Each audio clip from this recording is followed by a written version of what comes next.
Povodom 4. aprila, dana osnivanja NATO alijanse, gost Vijesti prve, ministar vanjskih poslova i evropskih integracija Igor Lukšić. Gospodine Lukšiću, dobroveče i dobrodošli. Dobroveče vama. Crna Gora je na korak od pristupanja u NATO. Možemo li govoriti o nekom okvirnom datumu? Kada bi to moglo da se dogodi? Pa ne bih govorio o datumima. Mislim da bi to bilo krajnje pretencijozno, ali možemo govoriti o ambicijama. A ambicije su da s naše strane uradimo zaista sve što možemo i u što efikasnije, što kvalitetnije, što posvećenije da se zauzmemo da bismo preostala pitanja uspješno riješili kako bi uvjerili naše partnere u Sjevernoatlantskom savezu da je Crna Gora zrela da prvi naredni put kada se bude raspravljalo o proširenju dobije poziv. Dakle, u ovom trenutku je neizvjesno kada će biti organizovan naredni samit koji će se baviti pitanjem proširenja.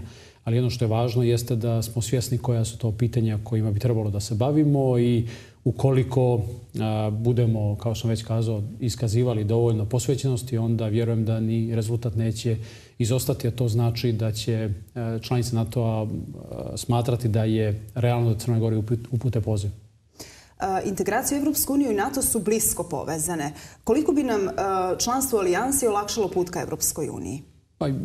Dakle, mi u vladi doživljavamo ova dva procesa kao potpuno kompatibilna. Zapravo, u određenom smislu bi mogli reći da se i prepliću kada su prioriteti u pitanju ili kada su obaveze na tom našem putu u pitanju.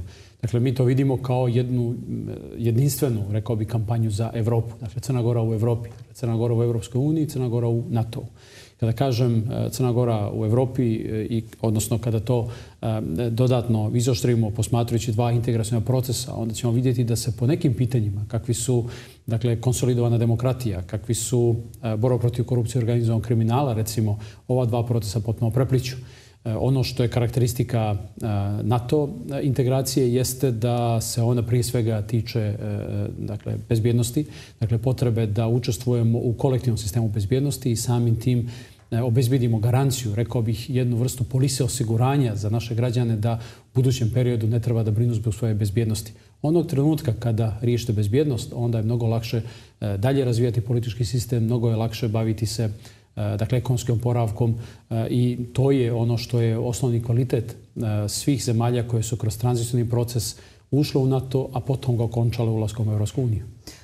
Koje su to reforme koje Crna Gora treba još da sprovede do pristupanja? Koje su to najznačajnije oblasti? Dakle, možemo ih tretirati iz ugla daljih reformi bezbjednosnog sistema. I u tom smislu postoji nekoliko adresa koje će i u narednom periodu nastaviti da se bave opsežnim reformama.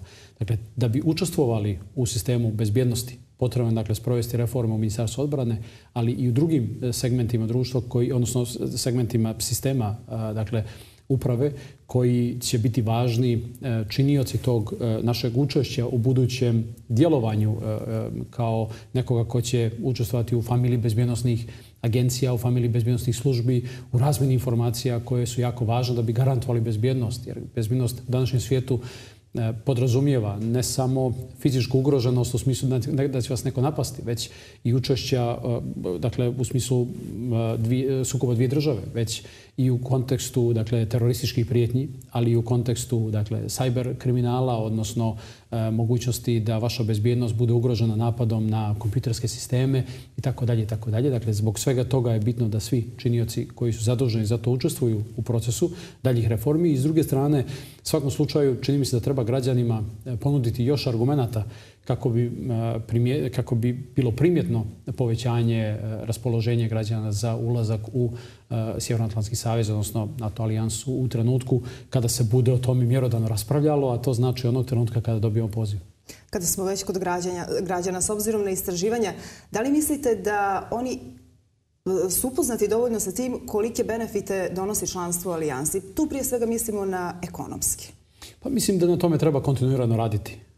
Dakle, postoji nekoliko razloga zbog kojih u jednom dijelu naše javnosti je prisutna jedna vrsta tradicionalne skepse kada je u pitanju članstva u NATO.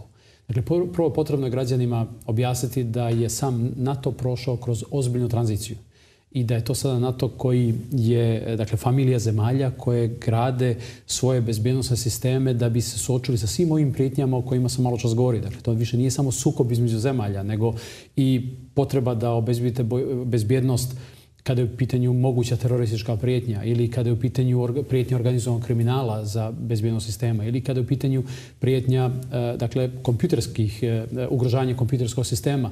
Dakle, zamislite kakve bi sve štete naši građani mogli pretrpjeti kada bi bili žrtva, recimo, nekog hakerskog napada u naše sisteme koji bi prosto ugrozili funkcionisanje mnogih sistema na bazi kojih naši građani ostvaruju očigledne benefite i tako dalje i tako dalje. Dakle, mislim da je na tom poslu objašnjavanja značaja i uloge danas već transformisanog NATO-a jako važno, posvećeno nuditi argumente građanima kako bi oni to do kraja shvatili. To se radi, rekao bih, kontinuitetu već neko vrijeme, ali mislim da je sada potrebno intenzivirati tu vrstu aktivnosti i zaista biti u mogućnosti da se prezentiraju svi argumenti, pa i ovi ekonomski o kojima govorite, zato što je nesporna činjenica da onog trenutka kada imate tu polisu osiguranja za bezbjednost trajnu i kada, dakle, imate konsolidovan demokratski sistem, mnogo je jednostavnije razgovarati sa investitorima u smislu, dakle, njihovih novih poduhvata investicionih, u smislu preduzetništva, u smislu, dakle, stvaranja uslova da ostvarite ekonomski prosperitet u dugom roku. I na kraju ono što mi se čini da je vrlo opipljivo jeste uporediti opciju učešća u kolektivnom sistemu bezbjednosti sa opcijom, recimo, neutralnosti, koja je potpuno inferiorna u suštini. Dakle, čak danas zemlje koje su tradicionalno neutralne, kakve su Švedska ili Finska, imaju snažne pokrete u tim zemljama koji smatraju da njihove zemlje treba da postanu članice NATO-a, osim što su članice Evropske unije. Dakle, biti na Zapadnom Balkanu, biti u našem podneblju koje ima takvo istorijsko iskustvo, čini mi se vrlo samo po sebi snažan argument da treba učestvovati u takvoj integraciji s jedne strane. I sa druge strane, dakle, kada uporedite to sa izdvajanjima koje zemlje koje propagiraju neutralnost imaju za sistem bezbjednosti i za, recimo, odbrambenu politiku u odnosu na ono što izdvajaju članice NATO, to je neuporedivo. Dakle, mnogo više novca se izdvaja. U našem slučaju bi to bile desetine miliona ako hoćete da izgradite zaista kvalitetan sistem i sprovodite odbrambenu politiku. Dakle, to bi bile desetine miliona koje mislim da bi mnogo pametnije mogle biti uložene u zdravstvo, u obrazovanje, u saobraćajnu infrastrukturu, u podsticanje privrede. Tako da su to sve argumenti koji vjerujem da će brzo, dakle, do kraja biti opipljivi građanima i siguran sam da će u našem slučaju, kao i u mnogim drugim zemljama, iako startujemo sa relativno niske ili, dakle, relativno niske pozicije, vrlo brzo građani doći do stanovišta da je to u njihovom najboljem interesu. Gospodine Lukšiću, najljepše vam hvala na vašem izdvojenom vremenu. Hvala vam.